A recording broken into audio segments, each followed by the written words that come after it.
যারা মনে করেন মেহেন্দি আর্টিস্ট প্রফেশনটা খুবই মজার একটা প্রফেশন তারা কিন্তু একদমই ঠিক মনে করেন। আজকের ব্লগ ভিডিওটি দেখলে বুঝতে পারবেন কেন আমি এই কথা বললাম। সেদিনটাই আমরা 3জন আর্টিস্ট মিলে চলে যাচ্ছিলাম উত্তরাতে। বিকেলবেলা হওয়ার কারণে মেট্রো স্টেশন মোটামুটি ফাঁকাই ছিল।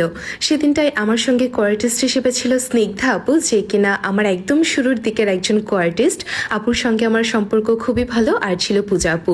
স্টেশন থেকে নেমে পূজা আপু আমাদেরকে ঝালমুড়ি খাওয়ায়। আমাদের স্নিগ্ধা আপু চামচ নিয়ে ঘোরে ব্যাগে, কারণ সে চামচ ছাড়া কিছুই খেতে পারে না। খুবই মজা করতে করতে ইভেন্টে পৌঁছে যাই। আর তারপর দেখলাম খুবই সুন্দর করে ডেকোরেশন করা ছিল, যেটির কিছু কিছু ক্লিপস আপনাদের সঙ্গে শেয়ার করেছি।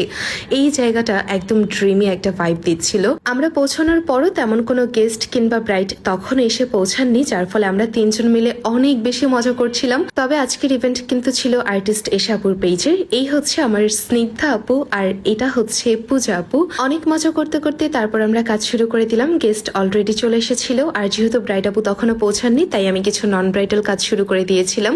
আমরা 3জনই অনেকগুলো নন ব্রাইডাল করেছি। অনেক গেস্ট ওয়ার্ক ছিল সেই ইভেন্টে। অনেক রকম লাইটিং এর কারণে ভিডিওগুলো তেমন একটা ভালো আসেনি। আর যেহেতু কাবেরি মেহেন্দিতেই কাজ করছিলাম, আমি বরাবরই বলি আমি কাবেরিতে কাজ করতে তেমন একটা কমফোর্টেবল না, কিন্তু অ্যাজ অ্যান আর্টিস্ট হিসেবে আমাদেরকে সব রকম মেহেন্দি দিয়ে আসলে কাজ করতে হয়। এই কাজগুলো কেমন লেগেছে আপনারা কিন্তু অবশ্যই আমাদেরকে কমেন্ট করে জানাবেন। বেশ কিছু নন ব্রাইডাল করেছিলাম, তার মধ্যে অনেকগুলোর হয়তো ক্লিপস এখানে অ্যাড করা হয়নি। আর এরপর আমি আর পূজা আপু মিলে ব্রাইড আপুর মেহেন্দি শুরু করে দিয়েছিলাম। সেখানে এত বেশি মানুষ ছিল, গান বাজনা, তার উপর ফটোগ্রাফার ভাইয়ারা ছবি তোলার জন্য খুবই তাড়াই ছিলেন, যার ফলে আমরা তেমন কোনো ভিডিও নিতে পারিনি। খুবই তাড়াহুড়োর মধ্যে কাজ করছিলাম। ব্রাইড আপু আমাদেরকে একটি রেফারেন্স পিকচার দেখিয়েছিল আর আমরা সেভাবেই কাজটি করে দেওয়ার চেষ্টা করেছি। কাজ শেষ করে মেবি জাস্ট কোনো রকম একটা ভিডিও নেওয়ারই আমি সুযোগ পেয়েছিলাম, বাকি কিছু পূজা আপু নিয়েছিল।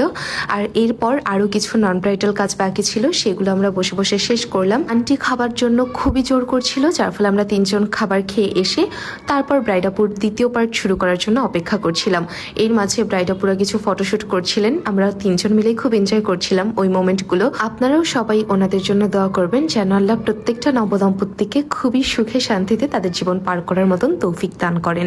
এখানে প্রত্যেকেই খুব বেশি এনজয় করছিল। আমরা কি আর করব, বসে বসে 3জন মিলে অনেক গসিপ করছিলাম। কোনো খারাপ গসিপ না, এমনিতে নর্মালি কথা বলছিলাম, গল্প করছিলাম। আর ব্রাইড আপু এবং ভাইয়ার এই মোমেন্টগুলোকে সুন্দর করে আমরা এনজয় করছিলাম। আর তারপর অপেক্ষা করছিলাম কখন ব্রাইড আপু আসবেন আর মেহেন্দি দিব। এই দেখুন আমাদের ব্রাইড আপু 1 ঘন্টার মধ্যে সম্পূর্ণ মেহেন্দি ডিজাইন তুলে ফেলেছে। খুবই ভয় পাচ্ছিলাম কালার হবে কিনা, কিন্তু এত বেশি রাত হয়ে গিয়েছিল তাই কোনো রকম তাড়াহুড়ো করে কাজ শেষ করেছি। তাড়াহুড়ো করেছি মানে এই না যে খারাপ করে দেওয়ার চেষ্টা করেছি।